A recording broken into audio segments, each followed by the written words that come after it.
ถเครื่องเดินน้องลาแห่ง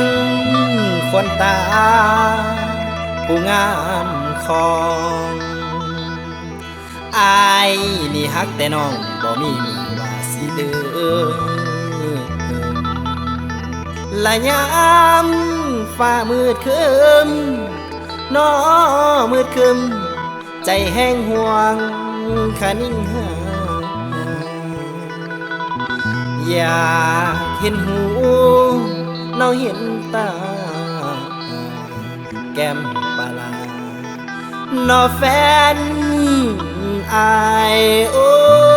โอ้โอ้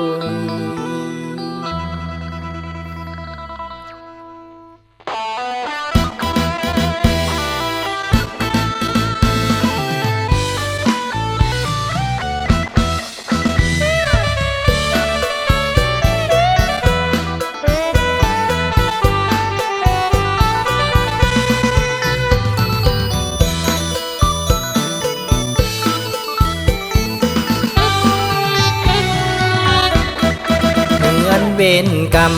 ตามทันกันนอศาสตร์นี้หากสองเฮามีต้องโลกดีพอยังมีเขาอย่าได้ถือโกรธอดใจจากน้อยแลนาหากสุดหากน้องสุดสิ้นสีวา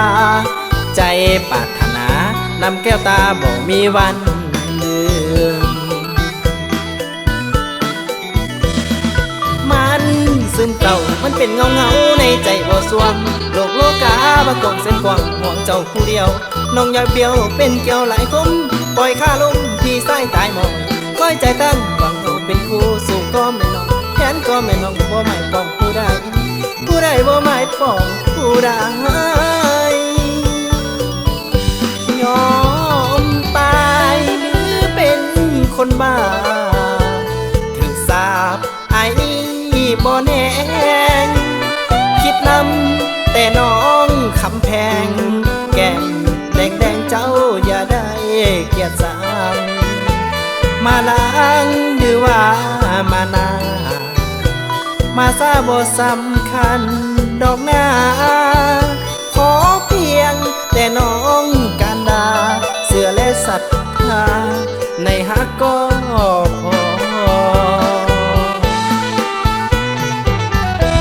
ผลบุญและผลกรรมบางก่อนเคยห่วงซ้อนนอนแนบแอบพิง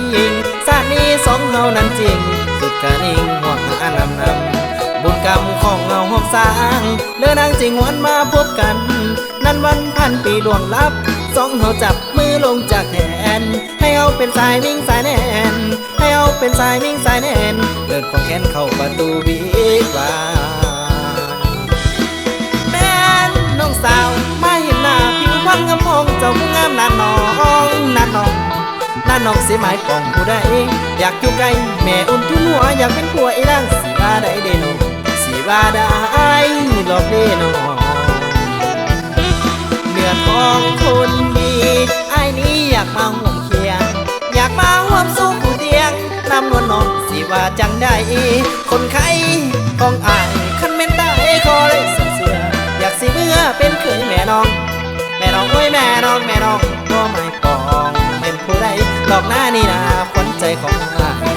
หักเจ้าหลายอย่ามา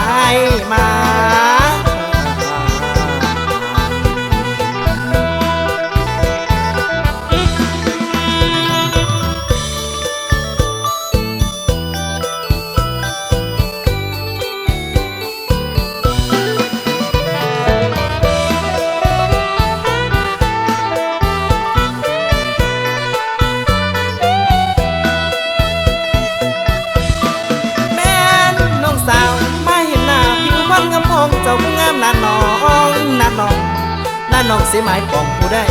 อยากอยู่ใกล้แม่อุ่นทุ่นหัวอยากเป็นผัวอีนางสีบาได้เด้น้องสีบาได้หลอกเด้น้องเนื้อทองคนดีไอ้นี้อยากมาห่วงเคียงอยากมาห่วมสู้ผู้เตียงนำนวลน้องสีว่าจังได้คนไข้